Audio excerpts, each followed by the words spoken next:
Let me tell you guys why you should read Shi Sakura by Billy Tucci. First of all, just look at these beautiful covers, man. So the first one, oh my god, it's always mirrored. The first one right here, this was an Indiegogo exclusive variant cover by Kenneth Rocafort, and it is beautiful. I love it. And then I felt like I couldn't not get this one, so I caved. I had to get it. It's the main cover by Billy Tucci, and I love how striking this image is. Not only that, but it conveys something about the story, which a lot of covers often don't, especially when there's like a beautiful woman involved, because you don't need to convey anything about the story. People will buy it anyway. No, but Billy did. He conveyed something about the story, and you'll see it when you read it. You'll see why it's cool. Billy Tucci is a friend of mine, and I'm an associate producer for the Pop XB YouTube channel, which you should absolutely subscribe to. That is Billy's channel and Niall Scala's channel. Niall's also a great guy. But they didn't tell me to review this. I chose to review this. Let me tell you why it's great. First, a little background on Shi.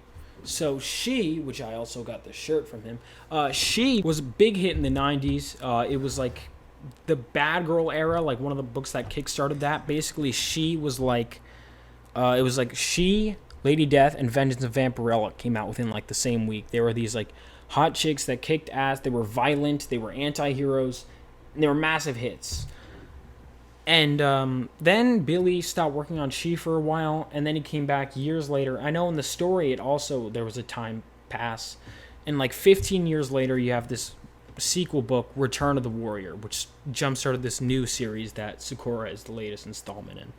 But so a little background on She. So She basically is this vigilante who her paternal grandfather trained her to be in the ways of the Sohei, which Billy actually gives a lot of Japanese history about the Sohei. Basically, she was trained to be essentially like a ninja, a Sohei, and she's kicks ass, she kills, she's a vigilante at night, so by day she works, she's just a normal person, Anna Ishikawa, and then at night she goes out and she hunts down the Yakuza people that were responsible for the death of her father and her brother. So she wants to get the man who runs the Yakuza who killed them, and she's killing all these Yakuza guys. That was in the 90s.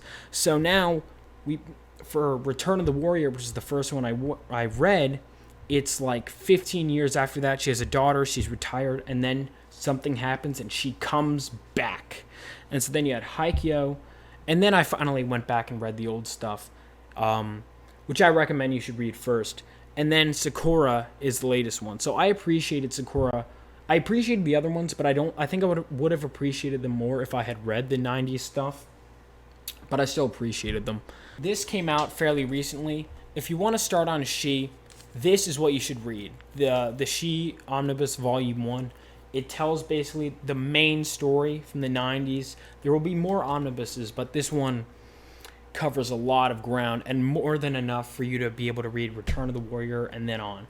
So this, Return of the Warrior, Haikyuu, and then Sakura. Now, on to my Sakura review. So Shi Sakura is absolutely fantastic, and Haikyuu had a great cliffhanger that I was really looking forward to them following up on. And they're delivering. It's great, and I can't wait for the next one. But this one in itself is great. So there's even like a previously on She. And I mean, the art is beautiful. You even see some of the original 90s art in here. It's great, man. It's so good. I think Billy said that it was like penciled and colored in a video or an interview or something like that. Maybe a live stream. Like, as in it not inked. And I mean, the art is just beautiful. It's got like this soft look to it. And I mean, I'm just sorry. I got lost in it for a second. The action is dynamic. The characters are all distinct from one another. It's very cinematic, which brings me to my next point. So it was written by Stephen Peros, who is a screenwriter, and you can tell, man. You could tell that it's very cinematic. I want this to be a movie one day. I mean, it's just so great. The characters are real standouts. So she herself, Ana Ishikawa, is obviously great, but she has a daughter named Hotaru, or as Billy would say, Hotaru. Hotaru? You like that, Billy? Look, man, it's the Long Island. It's got a charm to it. I forget, what the hell was the husband's name? He's great, too. Damn it, I'm blanking out. I feel like a fake fan. Now, the antagonist, there's like a bigger antagonist that was hinted at the last volume, and you know you're going to see more of this antagonist in the next one. But you do have kind of like a lower rank antagonist in this one, and he does his job well. I think he's more of like, he's not like a super developed character at all, actually, but he's threatening and he gets the job done. And for that reason alone, it compels the story and it makes it forward and makes their real stakes. It makes for some great action sequences, man. There's one great one at the end, but there's one even earlier where they're on a train. That might be my favorite action sequence in the book. That action sequence is fantastic. You'll know when you get there. This story is, it's great, man. I don't really have anything negative to say about it. Here's what I will say. So getting into more specifics, I love that it builds off of the ramifications of the last storyline. That it's like Hotaru, what she goes through has serious consequences. And I love also, everything has consequences in this, which I love. So like, there's a great moment where it's like, Anna is bruised and then she has to like, and it's at the worst time she walks up with bruises because then something about Hotaru at school and they're like, what's going on at home? And there's just, and I don't mean to spoil anything, but it's just, it all comes together so well. It really does. And the finale where they're in the Sakura festival, it's just so great, man. I high recommend.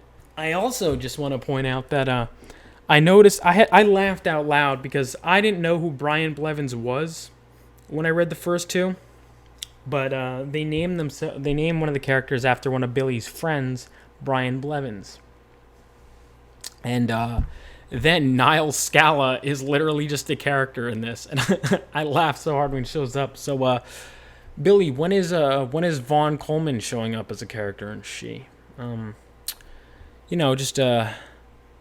Just wondering. Any chance?